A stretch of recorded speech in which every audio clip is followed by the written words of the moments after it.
तुही रे माझा मितवा मालिकेच्या आजच्या भागात ईश्वरी आपले घुंगरू काढून बघत असते. एवढ्यात तेथे अर्णव येतो. अर्णव म्हणतो, मी सिंदूर.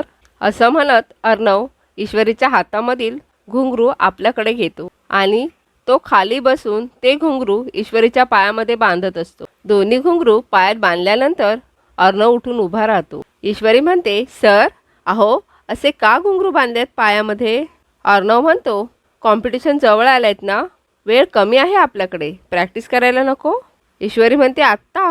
अर्णव म्हणतो, काय प्रॉब्लेम आहे? ईश्वरी म्हणते, नाही आत्ता नको सर, आणि कुणी आलं तर? अर्णव म्हणतो, कुणी आलं तर काय प्रॉब्लेम आहे? प्रॅक्टिस करतोय आपण. एवढ्यातच ईश्वरीच्या हातातून ते घुंगरू खाली पडतात. घुंगरूंचा आवाज झाल्याने अर्णव झोपेतून उठतो. अर्णव समोर बघतो तर ईश्वरीच्या हातातून घुंगरू खाली पडलेले असतात. अर्णव म्हणतो, मी सिंदूर काय करतेस? आता काय घुंगरू घालून नाचतेस तू? अगं किती उशीर झालाय, झोप ना प्लीज.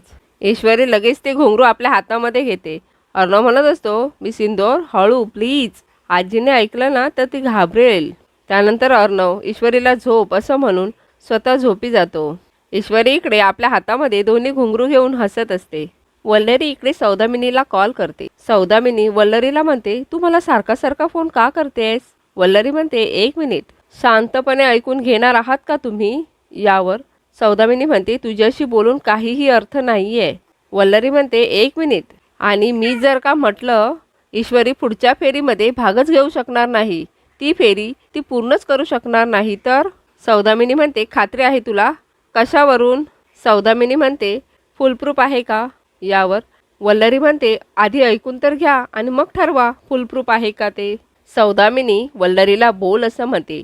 वल्लरी लगेच आपला प्लॅन सौदामिनीला सांगते. पुढे वल्लरी म्हणते, काय मग, आपलं डील ऑन आहे ना? यावर सौदामिनी म्हणते, तिकडे जर अर्णव ईश्वरी हरले तर तू जिंकलीस. वल्लरी म्हणत असते, दॅट इज दॅट. राकेशला इकडे जेवण दिलं जातं. राकेश आपल्या हातामध्ये जेवणाचं ताट घेतो आणि तो जेवण करत असतानाच हसत असतो. हवालदार म्हणतो, काय रे कशाला हसतोयस? राकेश म्हणतो, काही नाही साहेब, शेवटचे काही दिवस राहिलेत माझे इथे, मग मी इथून बाहेर पडणार आणि मग मस्त चिकनवर ताव मारणार, आणि हा त्याचाच आनंद आहे असं समजा. एवढ्यात तेथे इन्स्पेक्टर साहेब येतात. इन्स्पेक्टर साहेब म्हणतात, जाधव काय बोलला हा? जाधव म्हणतात, बटर चिकन खायचं म्हणतोय. इन्स्पेक्टर साहेब म्हणतात, काय रे तुला बटर चिकन खायचं आहे? राकेश हो असं म्हणतो. इन्स्पेक्टर साहेब म्हणतात, स्वप्न पडतायत का तुला? काय म्हणे इथून बाहेर पडल्यावरती बटर चिकन खाणार? वेडा झालायस तू? तुला माहिती आहे का, तू आयुष्यभर इथेच सडणार आहेस. बटर चिकन खाणार आहे, परंतु दिवसातनं 4 वेळा तुला फटके खायला मात्र मिळणार नक्की.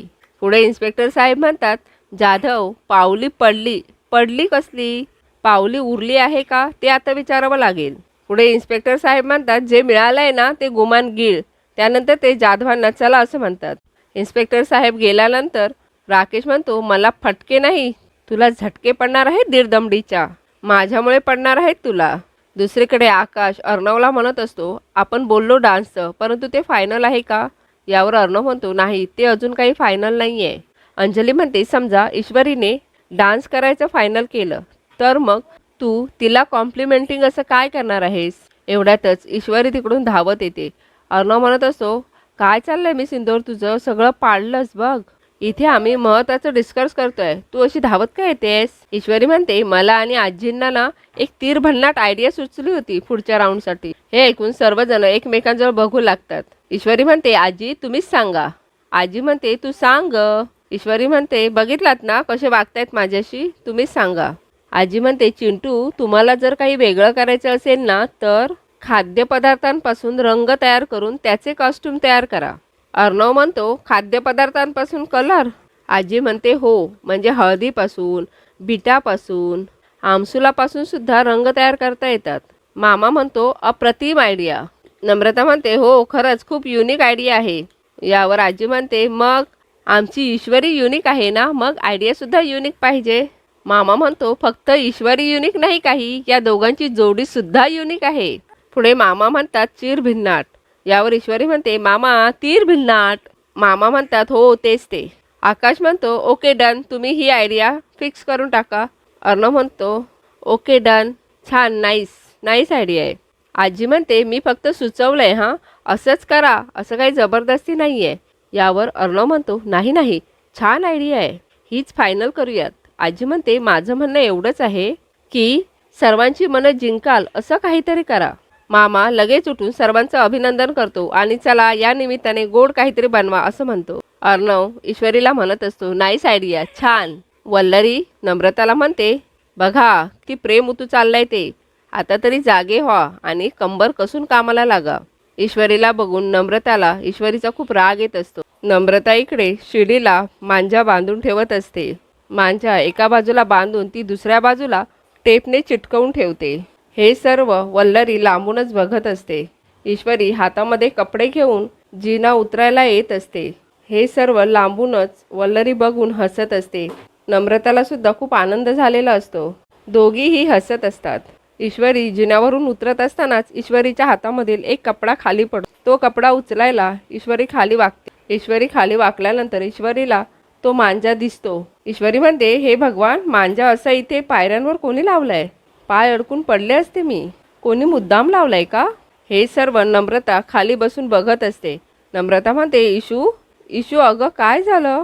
का थांबलीस तू? इशू म्हणते, अगं अगं बघ ना गं, इथे मांजा कोणी लावलाय ते, मी पडली असती पाय अडकून. हे सर्व लांबून वल्लरी बघत असते आणि स्वतःच्या डोक्याला हात लावत असते.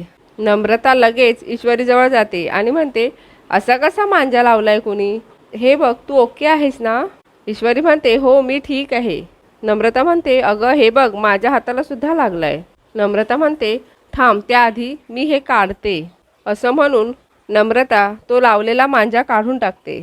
ईश्वरीला मात्र हे सर्व खूप विचित्र वाटत असतं. ईश्वरी म्हणते, बरं ते जाऊ दे, तू का मला हाक मारत होतीस? नम्रता म्हणते, ते स्पर्धेचा विचार करत होती. काही कळत नाहीये, तुमचं ठरलं का गं? सगळं फायनल झालं? यावर ईश्वरी म्हणते, नाही गं, अजून काही फायनल नाही आहे. म्हणजे एकमेकांच्या कलांना सुंदर साथ देता येईल असं काहीतरी शोधून काढायला हवं ना? अर्णव सर पण तोच विचार करतायत. नम्रता म्हणते, आमचं पण सेमच आहे गं, मला आणि आकाशला सुद्धा कळत नाही आहे काय करायचं ते. ईश्वरी म्हणते, काहीही होऊ दे, परंतु स्पर्धेमध्ये आपल्या दोघांपैकीच कोणीतरी जिंकलं पाहिजे. नम्रता हो म्हणते. ईश्वरी म्हणते, स्पर्धा झाल्यावर प्रत्येकाच्या तोंडामध्ये फक्त आपलंच नाव असलं पाहिजे. नम्रता एकदम गप्प बसते. नम्रता विचार करू लागते. ईश्वरी म्हणते, ताई काय झालं, कसला विचार करतेस? परंतु नम्रता म्हणते, काही नाही ग, हेच सगळं टेन्शन येऊन गेलंय. ईश्वरी म्हणत असते, ताई नको टेन्शन घेऊस, होईल सगळं नीट. त्यानंतर ईश्वरी म्हणत असते, मी येते. नम्रता म्हणते, कुठे चाललीस तू? इशू म्हणते, अगं कपडे इस्त्रीला टाकायचे आहेत ना, त्या बॅगमध्ये ठेवते. परंतु नम्रता म्हणते, अगं दे मला, मी टाकते ना. ईश्वरी लगेच सर्व कपडे नम्रताला देते. त्यानंतर ईश्वरी तेथून निघून जाते. पुढे येऊन नम्रता ते कपडे खाली फेकून देते. त्यानंतर वल्लरी नम्रताकडे येते. ती नम्रताला म्हणते, नम्रता काय गं? अगं एक प्रयत्न फेल गेला म्हणून खचून जायची काहीच गरज नाही आहे बाळा. नम्रता म्हणते, नाही आई, मी खचून नाही गेले. वल्लरी म्हणते, मग काय झालं, घाबरली आहेस की काय? नम्रता म्हणते, आई इशूला काही झालं असतं तर? नाही म्हणजे या स्पर्धेसाठी मी इतक्या. एवढ्यातच वल्लरी म्हणते, एक मिनिट, हे असले विचार मनात येऊसुद्धा देऊ नकोस. कारण एक गोष्ट लक्षात ठेव, जर ईश्वरीला काही झालं नाही तर ती स्पर्धा ईश्वरी जिंकली म्हणून समज. आणि आता असं काहीतरी करायचं ज्यामुळे आपला प्रयत्न फेल जाणारच नाही. नम्रता म्हणते, असं काय करायचं आहे आई? म्हणजे मला तरी काही सुचत नाही आहे. वल्लरी म्हणते, हो हो मी आहे ना, मला अशा गोष्टी बरोबर सुचतात. त्यानंतर वल्लरी नम्रताला एक लिक्विडची बॉटल दाखवते आणि म्हणते, हे बघ, या लिक्विडचे 4 थेंब ईश्वरीच्या पोटात गेले की ती नाचूच शकणार नाही. यावर नम्रता घाबरूनच म्हणते, परंतु मग इशूला काही झालं तर? वल्लरी म्हणते, पुन्हा तेच बोलतेस तू नम्रता. वल्लरी म्हणते, नम्रता तुझ्या त्या बहिणीला जरा बाजूला ठेव आणि तुझ्यातल्या जावेला जरा वरती काढ, जिला स्वतःचा हक्क हवाय आणि जिला स्वतःच्या भविष्याची काळजी आहे. कळलं? मी लिहून देते की हा उपाय फेल जाणार नाही. नम्रताला खूपच टेन्शन आलेलं असतं. त्यानंतर वल्लरी ती बॉटल नम्रताला देते. मालिकेच्या पुढील भागात नम्रता म्हणत असते, सॉरी इशू, परंतु हे मला करावंच लागेल. त्यानंतर ईश्वरी किचनमध्ये जात असतानाच जोराने जमिनीवर पडते. ईश्वरीचा ओरडण्याचा आवाज ऐकून अर्णव धावतच किचनमध्ये जातो. नम्रता मात्र इकडे हसत असते राकेश इकडे फोनवर बोलत असतो. उद्या शेवटचा दिवस आणि हा दिवस ईश्वरी आणि अर्णवच्या आयुष्यातला सुद्धा शेवटचा दिवस असणार आहे आणि त्यासाठी माझा प्लॅन रेडी आहे. त्यानंतर राकेश म्हणत असतो, अर्णव, आजची रात्र तुमच्या दोघांच्या आयुष्यातली शेवटची रात्र असणार आहे.